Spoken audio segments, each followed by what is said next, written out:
Amen. Sinasampalatayan mo ba? Sinasampalatayan mo ba ito? Maganda pong tanong, ano? Nananampalataya po tayo ba na pag nagsampalataya po na kay Jesus Christ, mayroon pong second life? Amen. Ito po yung tagpo kay Martha, no?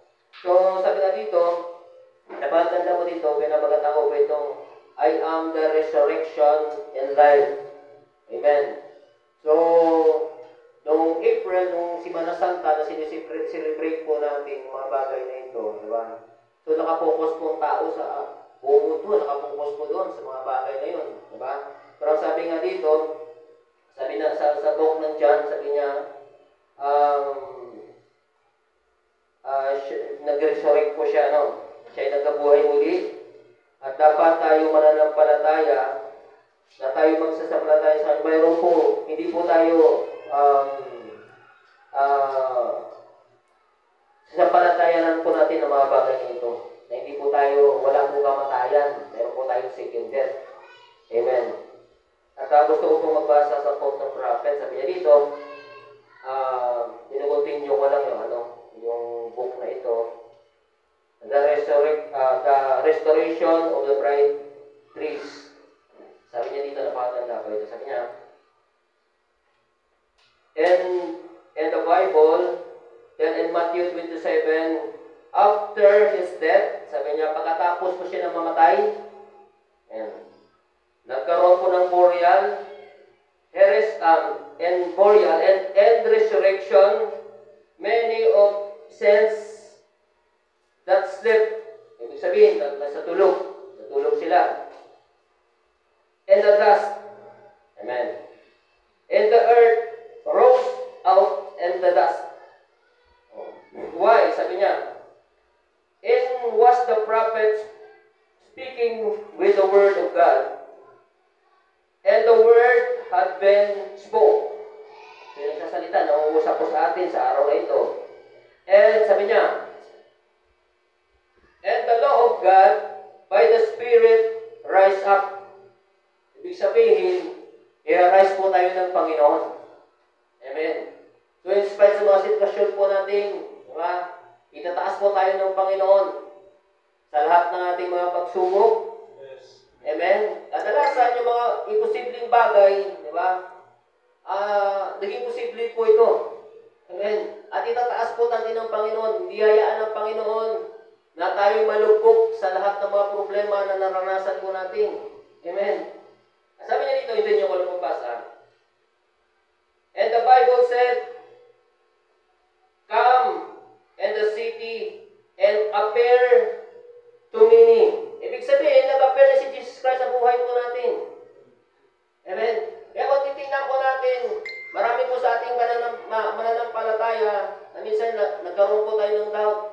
Pero kung titingnan po natin, si Jesus Christ, nag-resurrect po ito. Ang resurrection, ibig sabihin, coming back to life after death. Ibig sabihin, mayroong kamatayan, pero nag-rise po ito. Mayroong pong buhay. Diba? For many years, sa haba ng panahon na tayo'y patay sa pananampalataya, pero binuhay po ng Panginoon po ito. Amen? For how many years na po, patay po ang ating pananampalataya, pero pasalamat po tayo sa Panginoon sa araw na ito. Isa ka na binigyan ng choice ka na Panginoon, ikaw ay napili na buhayin uli ang iyong pananampalataya. Amen? Takpan po natin ang Panginoon. Many years na sineselebrate po natin, diba? Yung celebration, diba? Nakadalasan niya, diba? Mayroon pa rin nagpapapako sa krus. Diba? Pero kung titingnan po natin, iniinsulto po natin ang Panginoon sa bagay na yon. Amen. So, after that, di ba, mayroon pong buhay. Salamat po tayo sa Panginoon sa bagong buhay na pinagkaloob niya sa atin. Amen. Na kung titingnan po natin, patay po ang ating pananampalataya, but salamat sa Panginoon na isa ka na nakaupo ngayon, di ba, na binili ka ng Panginoon. Continue po natin ang basa. Not only did Jesus rise, but the saints rise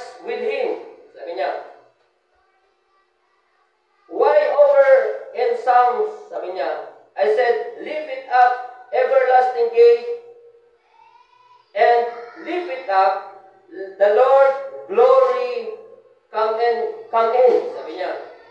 Ibig sabihin, so, nirais po tayo ng Panginoon.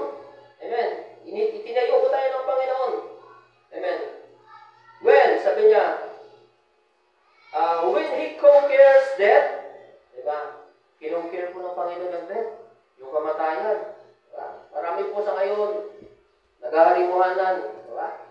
Ba't kung titingnan po natin, kinonquer pa ito ng Panginoon. Diba? At kung kay Lord ka, hindi ka dapat magharimuhanan. Diba? Even, sabi niya dito, even yung grave, diba? Even yung sickness po natin. Hallelujah. Hindi po yung, minsan kasi yung sickness po natin, nakapokus po tayo sa ating mga sakit. Pero minsan, yung sickness po natin, ang ating paglilingkod sa Panginoon. Marami po tayong mga sickness, di ba? Minsan, yung sickness po natin, sakit ng pagkalimot. Amen. Talapakan po natin ang Panginoon. Nalilimutan po natin ang araw ng pagkakatipon na pinakamahalaga ngayon. Amen. Talapakan po natin ang Panginoon. So, sabi niya, in sickness rose on third day. Ibig sabihin, si Jesus Christ, nag-rise po ito after His death sa pangatlong araw. Amen. At dapat isi-celebrate po natin noon. Diba? Pero marami po sa ating mga kapatid na hindi kayang mag-celebrate. Diba? Dahil siguro, marahil sa kanilang mga problema, pero sabi nga ng Panginoon, dapat before pa, kinonquer na ng Panginoon ang mga bagay na yun. Dapat nakikita po natin na na-conquer na ng Panginoon ang mga bagay na yun. Nag-appear na nun. Diba? Nag-appear na kinonquer na ng Panginoon ang problema po natin sa buhay po natin. Patapakan po natin ang Panginoon. At ipinakita sa umagang ito na ang Panginoon natin pinaglilingkuran ay conqueror. Dapat tayo conqueror din. Dapat tayo mananagumpay din. Amen? So dapat hindi po tayo nakapokus doon sa problema po natin. Dapat tingnan po natin si Lord na siya ang finisher and author and finisher ng ating pananampalataya. Diba? Na siya ay conqueror. Amen? Patapakan po natin ang Panginoon. Na ang lahat ng bagay na yun, makukonquer po dapat natin. Amen? Saan po ba nagkulang ang ating pananampalataya pati hindi natin nakukonquer ang mga bagay na yun? Ano? Dapat, makukonquer po natin ang mga bagay na yun. Amen. Yung sickness, dapat sabi niya, He ascend high and leaded captivity in captive. Ibig sabihin, pag sinabi kasing captive, prisoner po tayo. Amen. Yung meaning kasi ng captive, prisoner. Ibig sabihin, dapat nakapusas po tayo kay Kristo. Amen. Kagaya ni Pablo, binusasan niya ni Lord. Amen. At dapat, kung nakapusas ka kay Kristo, diba? Ang lahat ng decision making mo, nakalinya dapat si Lord. Amen. Sa buhay po natin. At kung kasama mo si Kristo habang kayo'y naglalakad sa buhay na ito, ang lahat ng bagay na yun, makukonquer po natin. Amen. Palakpakan po natin ang Panginoon. Handa po ba tayo magpapusas kay Lord? Amen. Magpapusas po tayo kay Lord. Amen. Pagtitingnan po natin bakit binabalik ko lagi sa misyon. Diba? Last week, galing kami ni Brother Apin po doon. At ako po'y natutuwa dahil kasama po kami, si Brother Joseph. Medyo jolly person po ito. Pero minsan medyo may pagkapilosopo din. Pero siyempre, gano'n talaga yung karakter niya. Pero napakasarap kasama. Diba? Even nung nagtatrabaho po kami, hindi namin ramdam yung init. Diba? Kasi may init din sa Quezon. At salamat sa kapatid, sa gift, na habang kami nagtatrabaho, marahil minsan nagjo-joke, pero hindi niya pinapansin ang mga bagay na ito, kundi para i-share ang Word of God. Amen. Dapat kung tayo captive, di ba? Dapat, kung tayo nakapusas, dala-dala po natin dapat kasama natin si Lord. Amen. Magpatrabaho man tayo sa ano tayong lugar, dapat masisira po natin ang ating mga kasama. Amen. Hindi dapat tayo mahahatak nila, kundi tayo ang hatak sa kanila. Purihin po ang Panginoon. Diba? Pag nakapost na si Lord sa iyo, di ba? Ang lahat ng decision making mo dapat nakalinya lagi si Lord. Amen. Ang lahat ng gagawin mo dapat kasama si Lord. Kasi siya naman ang bibigay ng blessing. Diba? Amen. Purihin po ang Panginoon. At habang kami nag-uusap pa ni Brother Rapin, kasi po ang family ni Brother Joseph ay kumbaga mula sa pagkabata, nalilingkod na sa Panginoon. Diba?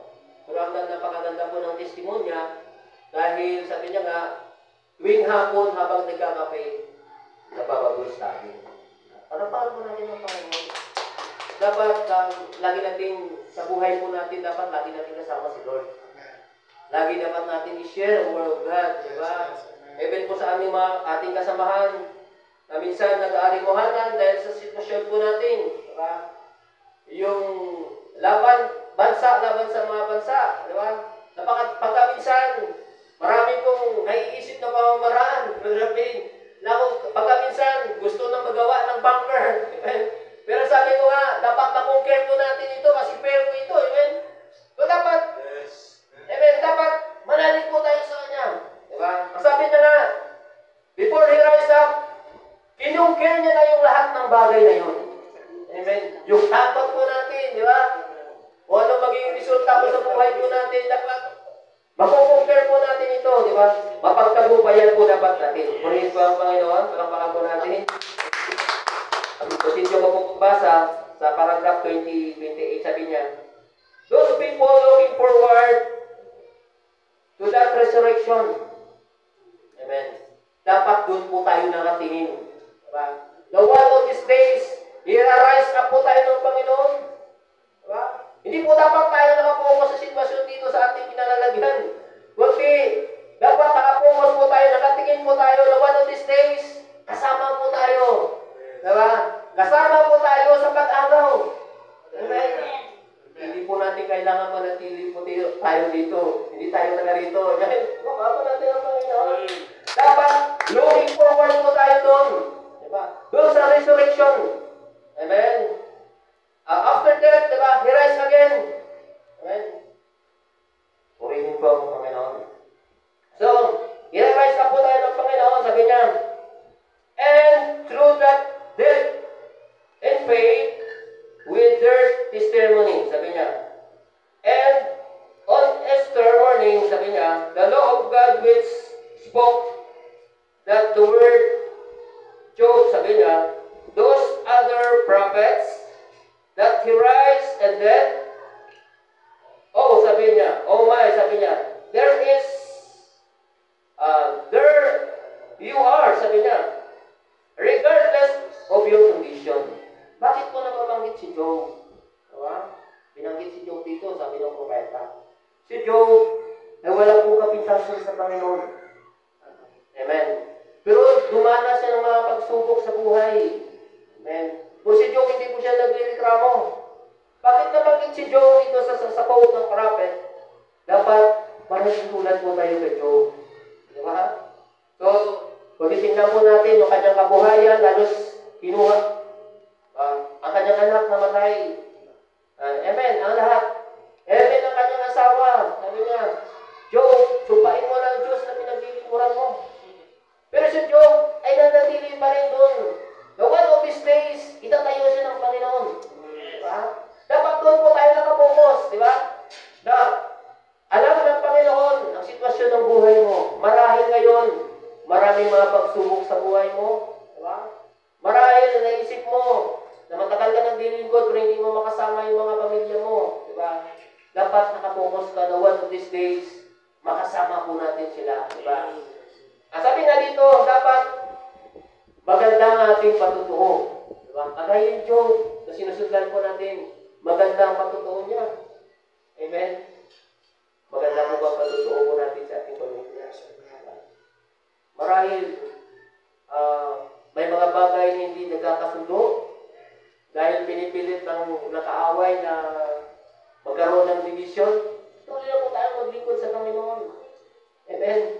At kung mayroon kang gift para mamagitan Para magkasundo gawin mo ang mga bagay na yun. Amen. At kung wala ka nang magagawa, ipabaya mo sa Panginoon ang mga bagay na yun. Amen. At kadalasan, napapagod tayo, di ba? At kadalasan, napa-question mo ang ating paglilingkod. Diba? Mahaba ng paglilingkod mo, bakit yung anak mo hindi mo pa rin nakakasama? Diba? Mahaba ng paglilingkod mo, bakit isa sa mga pamilya mo hindi mo pa rin makakasama sa paglilingkod? Pero sabi nga ng Panginoon, one of these days, makasama po natin. Yes. Harapan po natin ang Panginoon. Huwag po tayong magsawa at maglingkod sa Panginoon. Ibigay po natin lahat sa Panginoon. Mapamaliit man yan, mapalaki man yan, ibigay natin sa Panginoon ang mga bagay na yun. Alam po, hindi po natin kaya ang mga bagay na yun unless na mag-intervene ng Panginoon sa atin. Amen.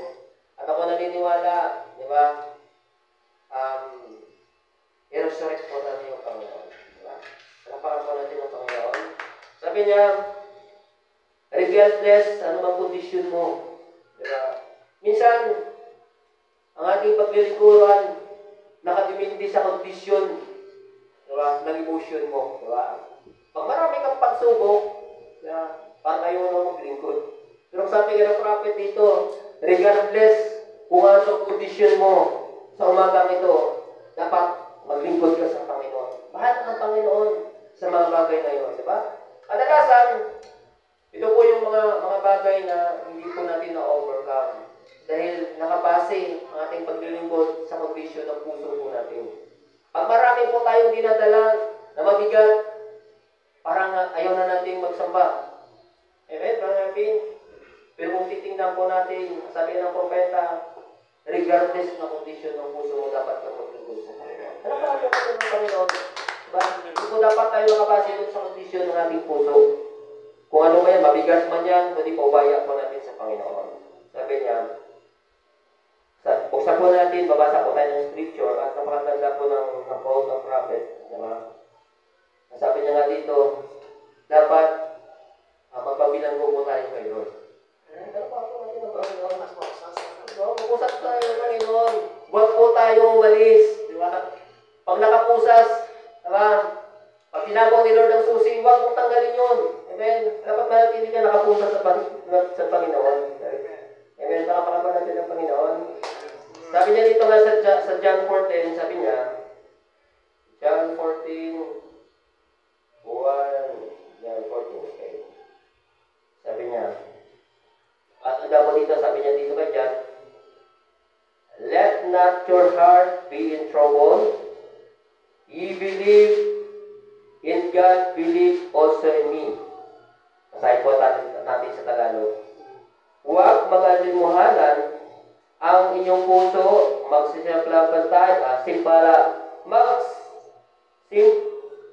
okay. Hindi na bubulol po tayo dito sa Tagalog. Magsimpalataya kayo sa Diyos, magsimpalataya kayo naman sa akin. Amen. Sabi niya dito sa English, sabi niya, "In my Father's house are many mansions. If it were not so, I will have told you I go to prepare the place for you." Amen.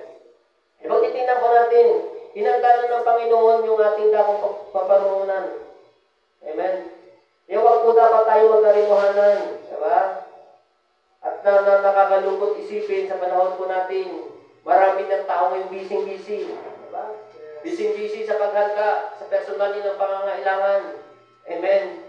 Na sa hirap po ng buhay ngayon, umahanda sila. Diba? Even ng Sunday, kinukuha na nila dahil sa mahal ng bilihin ngayon. Diba? Pero titingnan po natin, sabi niya nga kadyan, huwag po dapat tayo mag-arimuhanan. Diba? Amen. Palapakan po natin ang Panginoon. So, kadalasan, nagkaroon po tayo ng pag-iisip. Diba? Sarili po natin pag-iisip. Ano na kaya mangyayari in the future? Diba? Samahan kayo ng bilihin. Amen. Pag pumunta ka ngayon sa palengke, pagdala ka ng 1,000. Diba? Kung dati, malaking sandubag ang dala mo ngayon,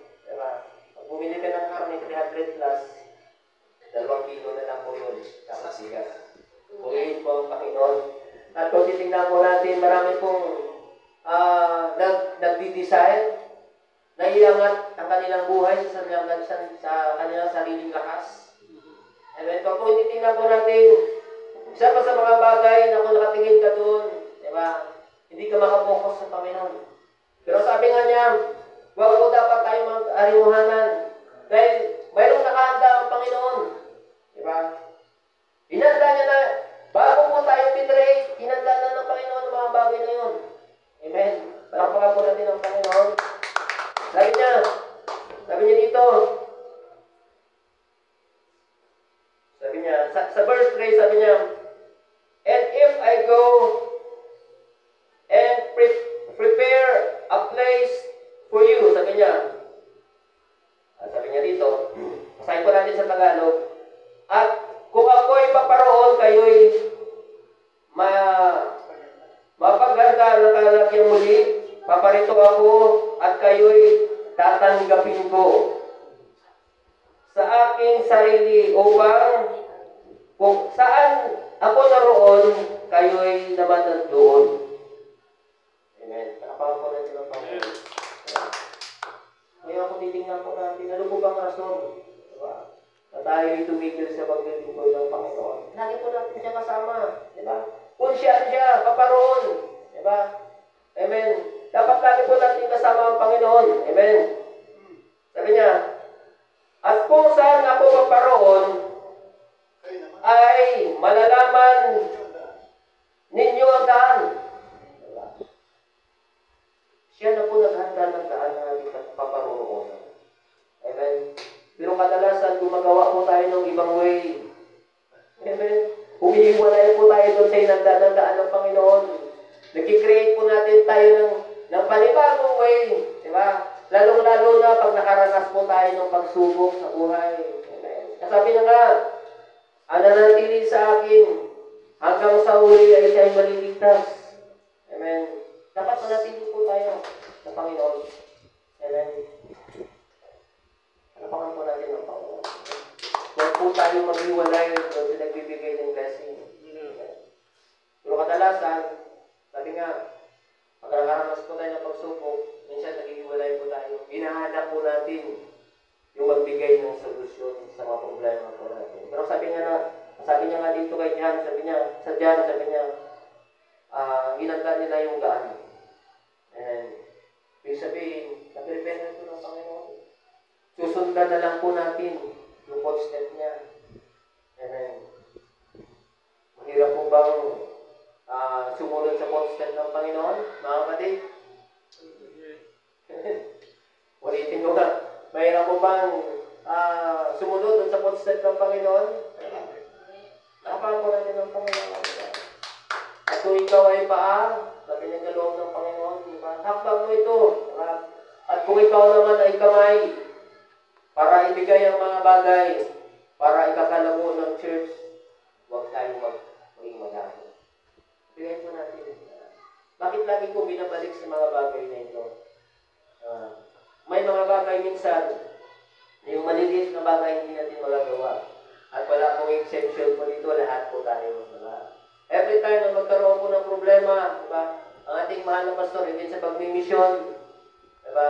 At alam ko, one of these days, lahat po tayo, diba? Ibibigay natin yung pinaka-the best para sa Panginoon. Diba? At yung pledges po natin, bakit lagi ko inuulit?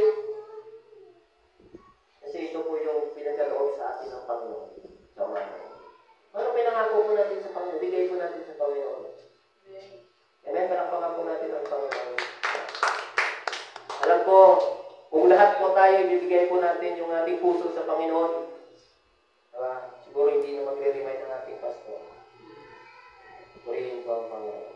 Kung lahat po tayo, minsan, hindi po natin priority yung mga bagay na yun.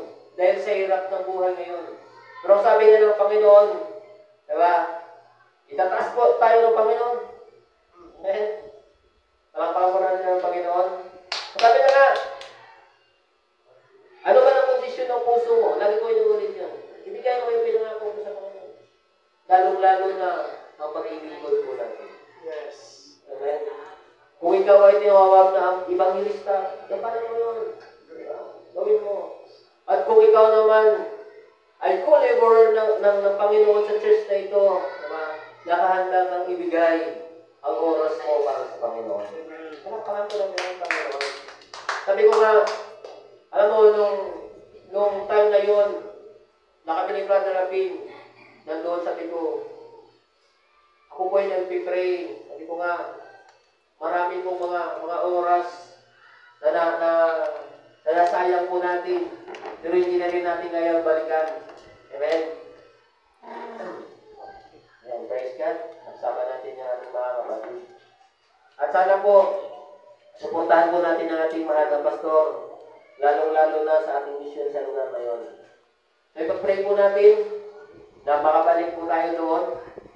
Ulitin ko para magkaroon po tayo ng manpower. Alright? At salamat sa Panginoon dahil mayroon po tayong yung outreach. Sabi nga dito kanina,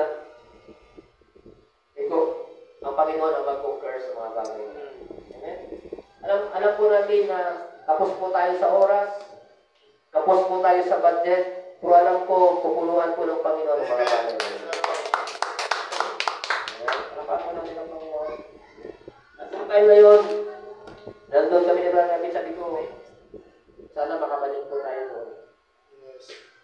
Alam ko, maraming mga kaluluwa na nag-aantay lang para mahagihan natin ang salita. Amen? Kulang po ang maglalawa. Amen. Dapat yung commitment po natin sa paglilingkod sa Panginoon. Malaki man yan, maliit. At ulitin ko nung time na yun, bakit po tayo madalas nakakapunta sa lugar na yun? Bakit lagi ko inuulit-ulit ang mga bagay na yun? Kasi nung time na yun, nagagawa po natin. Nakabalikan po natin yung mga bagay na yun. Kung tayo ay nag-pray noon, nag-pray pa rin natin hanggang ngayon na makapalik po tayo sa lugar na yun. Amen. Amen. Minsan, sa isang buwan, hindi tayo makabalik sa lugar na yun. 2 months, hindi tayo nakakabalik sa lugar na yun. Sabi nga ni Lolo Boy, bakit paputol-putol? Diba? At ako mismo, sabi ko nga, Lord, nawa, mag-continue po namin ang paglilingkod sa iyo. Amen. Kaya po ba natin yun? Amen. Sa ating sarili, hindi po natin kaya. Ang Diyos, ang kaya. Kapag-pray po natin na hindi putol-putol.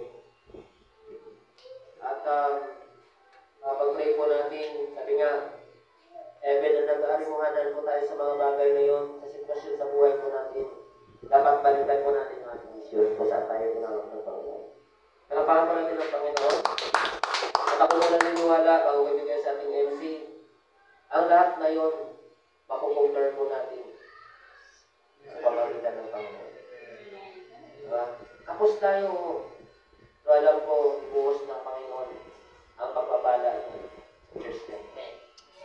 At ako naniniwala na one of these days, magkaroon ng malaking gawain sa lugar na yun. Amen. Pa rin po natin, lalong-lalo na ang grupo ng ating mahal na pastor, sila Pastor Boy. At ako naniniwala na one of these days, babalik ko ni Brother Rabin doon. Kukunin po natin doon yung supportan natin sa ating evangelista para magkaroon ng ebanghelyo sa lugar na yun. Amen? Nakapakatulan niyo ang Panginoon. Sabi niya nga, even ang sickness, hindi na po sickness ng yung personal, kundi yung sickness po natin, minsan nakakalimot po tayo. Amen. Tagalin po natin yung sickness na yun sa pamagitan ng Panginoon. Kung ano po pinumit po natin, ibigay po natin sa Panginoon ng mga bagay. Napano natin ang Panginoon. Kung makadalasan,